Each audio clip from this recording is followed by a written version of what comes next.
Siapa pasang badan buat Al Zaitun sampai jadi donatur utama? Ini dia 4 kontroversi Pablo Benua. Pablo Benua terang-terangan menyatakan dukungan bagi pondok pesantren Al Zaitun yang kini disorot akibat isu radikalisme hingga tempat penyebaran ajaran menyimpang. Hadir dalam kegiatan peringatan Tahun Baru Hijriah di Pondok Pesantren Al Zaitun, Rabu 19 Juli 2023, Pablo Benua mengaku siap jadi donatur utama bila sumber dana mereka ditutup pemerintah. Kalau Al Zaitun kekurangan operasional, minta sama saya kasih, ujar Pablo Benua dalam video yang sempat disiarkan langsung di kanal YouTube Al Zaitun Official. Diakui Pablo Benua, dia sebenarnya kurang suka dengan gaya pendidikan pesantren di Indonesia. Ia merasa banyak pesantren yang punya paham fanatisme terlalu besar. Dulu sebelum datang ke Al Zaitun, saya pernah ngomong ke istri saya, jangan masukkan anak saya ke pesantren, saya khawatir anak saya akan terlalu fanatik dan sebagainya, terang Pablo Benua. Namun, Pablo Benua melihat sesuatu yang berbeda dari pondok pesantren Al Zaitun karena lebih mengedepankan toleransi beragama. Hari ini saya melihat begitu indahnya sebuah pesantren yang mengajarkan toleransi dan kebersamaan, kata Pablo Benua. Hal itulah yang kemudian dijadikan landasan oleh Pablo Benua untuk membela pondok pesantren Al Zaitun. Menurutnya, penyebaran ajaran Islam sambil menerapkan toleransi beragama adalah kunci penting mempertahankan keutuhan bangsa. Pablo Benua bahkan tak ragu meneruskan ajaran-ajaran pondok pesantren Al Zaitun ke anaknya. Ia sudah meminta izin ke Panji Gumilang untuk menyekolahkan anaknya di sana. Tidak hanya pasang badan, Pablo Benua juga mengaku siap menjadi donatur utama untuk menanggung biaya operasional di pondok pesantren Al Zaitun jika benar sumber dana mereka dibekukan. Mungkin sudah banyak yang mendengar isu bahwa rekening Syekh Panji Gumilang dan rekening Al Zaitun diblokir. Syekh bilang, jangan takut, jadi saya juga sampaikan bahwa teman-teman jangan takut, tutur Pablo Benua. Pablo Benua menilai bahwa pondok pesantren Al Zaitun memiliki salah satu sistem pendidikan yang terbaik. Oleh sebab itu, ia tidak ingin Al Zaitun berhenti di tengah jalan karena kabar dan kontroversi. Proses hukum kasus ikan asin yang menyeret sejumlah selebritis ini terus berlangsung.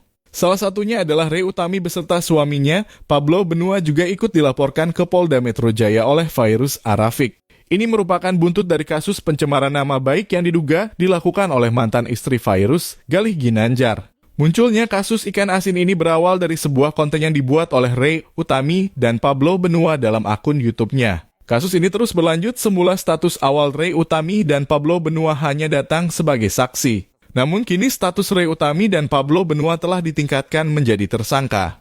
Pengacara Ray Utami dan Pablo Benua, Farhad Abbas, membeberkan bahwa kliennya sudah ditetapkan sebagai tersangka penetapan tersangka.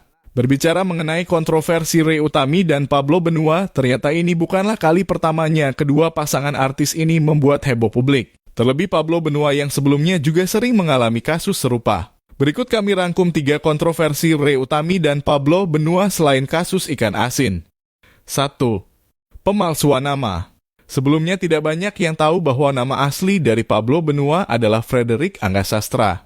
Hal ini yang menyebabkan Pablo Benua sempat terseret kasus pemalsuan nama. Ia kemudian mengganti namanya menjadi Pablo Putra Benua di kartu tanda penduduk dalam kurung KTP miliknya.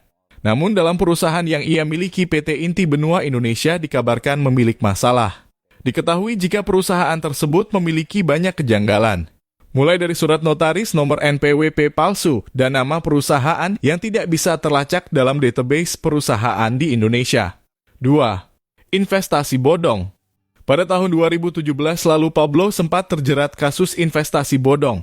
Perusahaan yang ia miliki PT Inti Benua Indonesia ditutup paksa oleh Otoritas Jasa Keuangan dalam kurung OJK karena termasuk dalam daftar investasi yang berpotensi merugikan masyarakat. Kabarnya perusahaan ini telah 2 kali dipanggil oleh Satgas Waspada Investasi pada 5 Oktober dan 31 Oktober 2016.